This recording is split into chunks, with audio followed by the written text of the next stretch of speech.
rare au milieu de la nuit, contempla le numéro de téléphone de Tommy la lancette que Margot lui avait glissé en secret. Elle repensa à Carole et se dit que peut-être, une petite étincelle jaillie du passe pourrait éclairer l'avenir de sa fille. « C'est ça qu'on fait nous autres les mères, murmura-t-elle en éteignant la dernière lumière de la cuisine. On passe notre temps à essayer de réparer ce qui est brise dans le cœur de nos enfants, même si on finit souvent par casser autre chose au passage avec notre maladresse. Mais au moins, on essaie de tout notre cœur. » Chapitre 1 – La poussière et les ancêtres. Bienvenue dans le sanctuaire de Germaine Lebrun. Si vous vous attendiez à un salon de thé paisible ou à un manoir tiré à 4 épingles, vous avez fait fausse route dès le premier tournant de l'avenue. Ici, la vie ne se contente pas de passer, elle bouillonne, elle déborde et, parfois, elle vous éclabousse un peu au visage. La maison des Lebrun est un univers en soi, régi par des lois qui échappent à la physique conventionnelle mais qui répondent parfaitement à la logique implacable d'une femme qui a élevé 6 enfants à la force du poignet et avec une langue bien pendue. En ce mardi matin, l'air était chargé d'une odeur de cire d'abeille et d'une légère pointe de désespoir domestique. Germaine, vêtue de sa robe de chambre fétiche, s'attaquait au salon avec une énergie que certains qualifieraient de maniaque, mais qu'elle préférait appeler de la simple survie élémentaire. Elle brandissait son plumeau comme une épée de chevalier partant en croisade contre les infidèles de la saleté.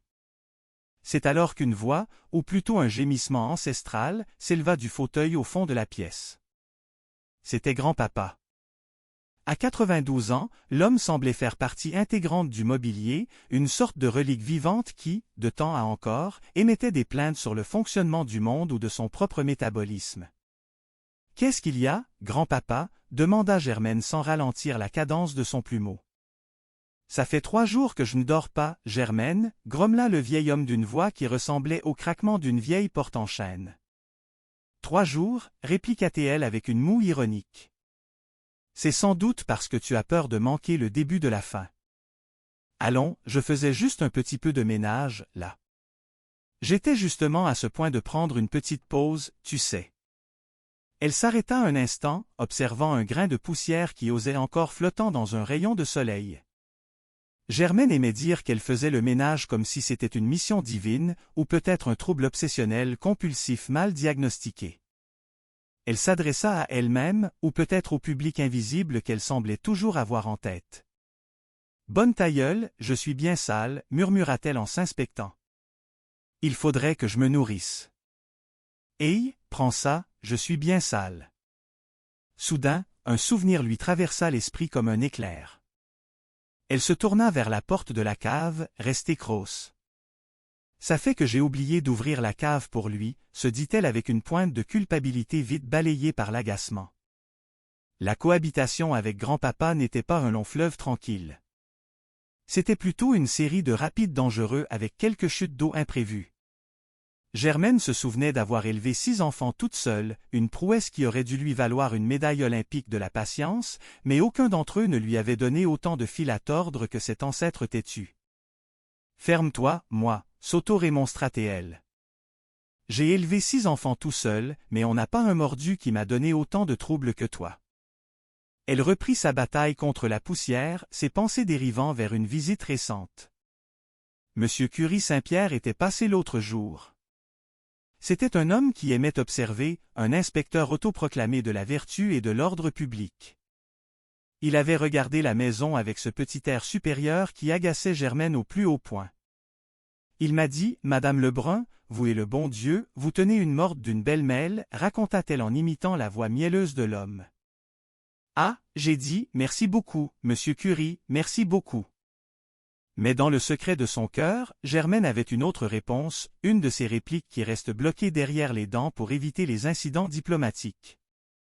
Elle se disait que si le bon Dieu s'occupait seul de ce bordel, les anges auraient sûrement besoin de vacances prolongées et d'une solide thérapie de groupe. Le ménage était le fil conducteur de sa vie. Elle ne l'avait pas choisi, c'était lui qui l'avait trouvé, dès l'âge de 18 ans. C'est à cet âge qu'elle avait épousé Roger Lebrun. Un mariage éclair, motivé par une affection soudaine et une condition médicale que Germaine aimait appeler avec humour la maladie de la grossesse.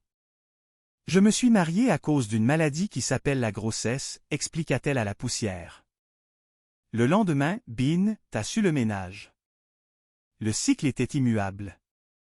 La vie apportait le chaos, et Germaine apportait le balai. Mais au-delà de la saleté physique, il y avait aussi le désordre émotionnel de ses enfants, et particulièrement celui de sa fille unique, Carole.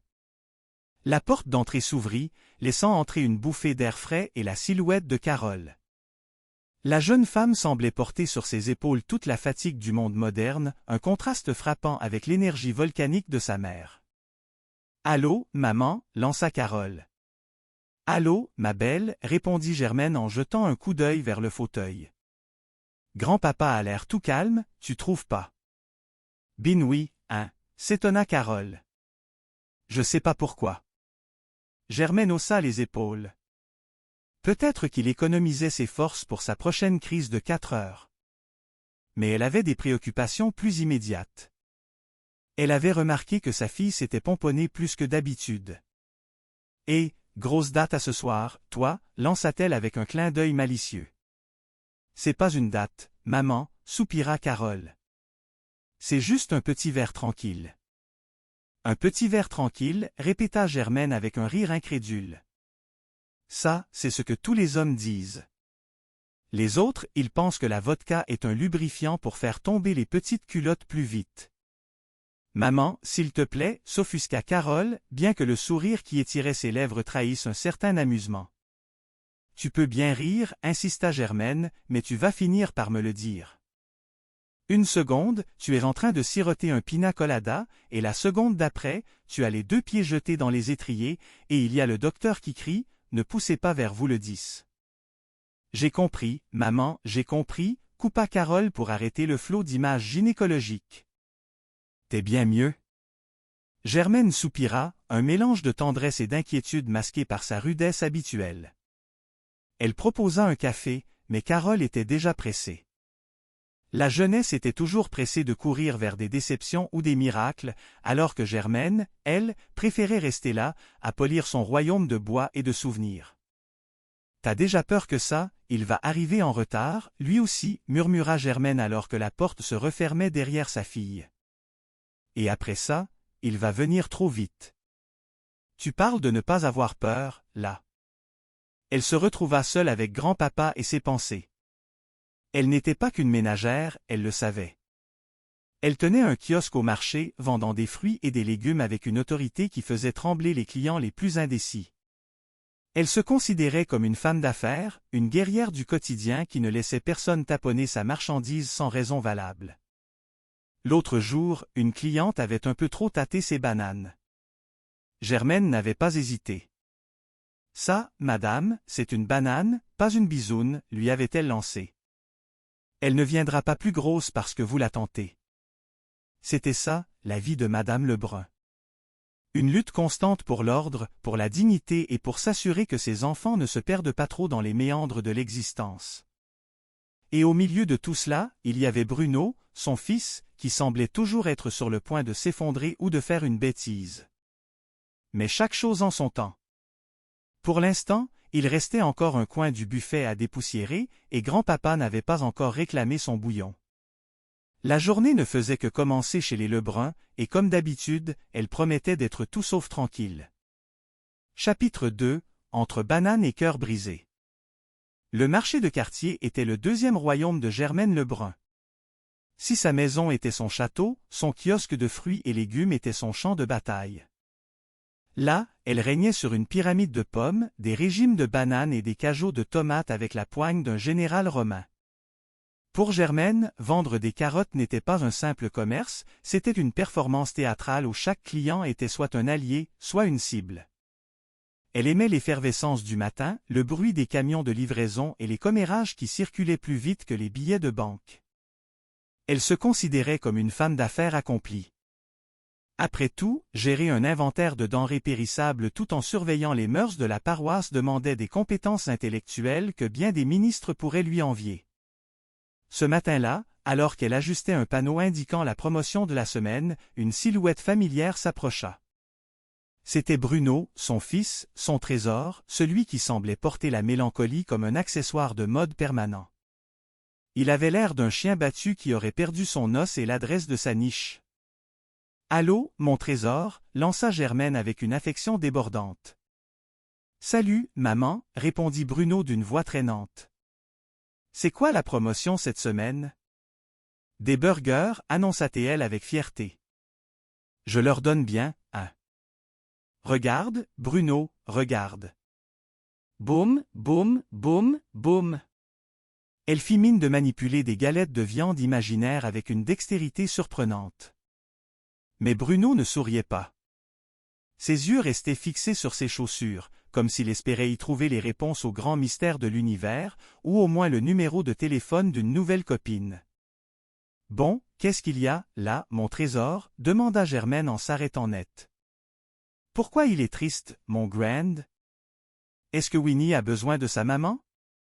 Tu n'as pas encore des problèmes avec la police, au moins? » Ben non, mais... C'est Geneviève, bafouilla Bruno. Ah, la belle Geneviève, soupira Germaine, le ton changeant instantanément. Elle a cassé, n'est-ce pas? L'écœurante est toujours à y aller. Maman, c'est pas une écœurante, tenta de défendre Bruno, sans grande conviction. Qu'est-ce que tu as fait? Insista Germaine, les mains sur les hanches. Elle ne t'a rien fait, c'est juste que quoi? Pour être honnête, je n'ai pas envie d'en parler, maman. Je comprends, dit-elle en hochant la tête, avant d'ajouter immédiatement, qu'est-ce que tu as fait? Maman, j'ai pas envie d'en parler. S'écria Bruno, au bord de l'exaspération. Germaine savait quand il fallait battre en retraite, ou au moins quand il fallait changer de tactique. Elle lui proposa un biscuit, un de ces célèbres biscuits à la mélasse qu'elle appelait des pâtes douces, affirmant que ce était le remède universel contre les ruptures amoureuses et les crises existentielles. Bruno prit le biscuit et s'en alla, toujours aussi abattu. Germaine le regarda s'éloigner, le cœur un peu serré.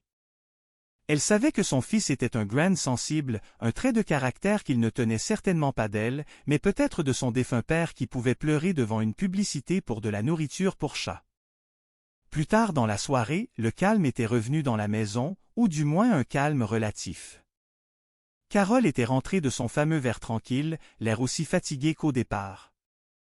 Elle s'était installée à la table de la cuisine avec une pile de livres de psychologie. Germaine l'observait avec une admiration qu'elle ne montrait que rarement. « Pas capable de dormir, maman, » dit Carole sans lever les yeux de ses notes. « On fait trop pour Bruno et Geneviève. » Carole, commença Germaine d'un ton inhabituellement doux, je dois avouer que tu m'impressionnes. Étudier, en plus de tout le travail que tu fais comme serveuse, tu es vraiment persévérante. C'est sûr que je suis biaisé, tu es ma fille unique, mais celui qui va avoir la chance de te mettre le grappin dessus, ça va être l'homme le plus heureux au monde. Pas pire, hein, ajouta-t-elle pour elle-même. Pour une veuve qui a élevé sa fille toute seule. Carole sourit légèrement, touchée par ce rare moment de vulnérabilité maternelle. Mais la conversation revint bien vite sur le terrain brûlant de la vie sentimentale de Bruno. Germaine ne pouvait pas s'empêcher de vouloir intervenir, de vouloir réparer les pots cassés avec sa propre colle, souvent un peu trop forte. « Qu'est-ce que je vais faire pour Bruno et Geneviève » se demanda-t-elle à haute voix. « Oh, maman, je pense qu'on est mieux de se mêler de nos affaires et de les laisser gérer ça tout seul, » conseilla sagement Carole. Mais avant que Germaine puisse répondre, une voix familière s'éleva de la pièce voisine. C'était encore grand-papa. « Je me sens pas bien, Germaine, » se plaignit le vieil homme. « T'as 92 ans, » répliqua Germaine avec sa franchise légendaire. « C'est normal que tu te sentes pas bien. À ton âge, se sentir bien, c'est généralement un signe qu'on est déjà au ciel et qu'on n'a pas encore reçu la facture. »« Maman, » intervint Carole, « peut-être que grand-papa est mal pour vrai. On ne devrait pas prendre de chance, on devrait appeler le docteur Lépine. » « Le docteur Lépine » s'exclama Germaine. « Il charge 100 piastres de la chouette en dessous de la table. Il revient cher, le grand-père.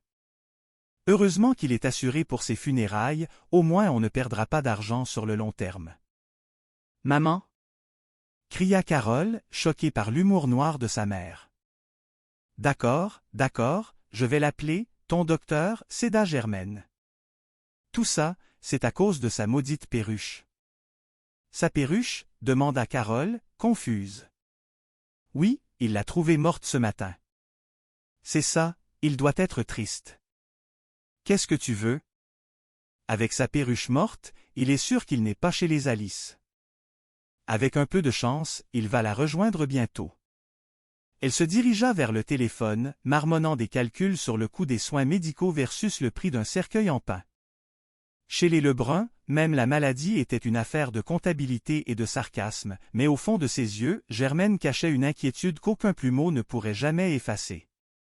La vie continuait, avec ses deuils d'oiseaux et ses cœurs d'hommes brisés, et Germaine était là pour s'assurer que tout le monde garde la tête hors de l'eau, même si elle devait pour cela les pousser un peu brusquement. Chapitre 3 – Le thermomètre de la discorde. L'arrivée du docteur Lépine dans la maison des Lebrun était toujours un événement comparable au passage d'une comète, on savait que ça allait coûter cher et qu'on en parlerait pendant des semaines. Le médecin, un homme qui semblait avoir appris la compassion dans un manuel de mécanique, entra dans le salon avec sa trousse noire et un air de supériorité qui fit immédiatement dresser les poils de Germaine sur ses bras. « Il charge 100 piastres de la chouette » chuchota Germaine à Carole alors qu'elle ouvrait la porte. « Pour ce prix-là, j'espère qu'il apporte aussi le miracle. » Madame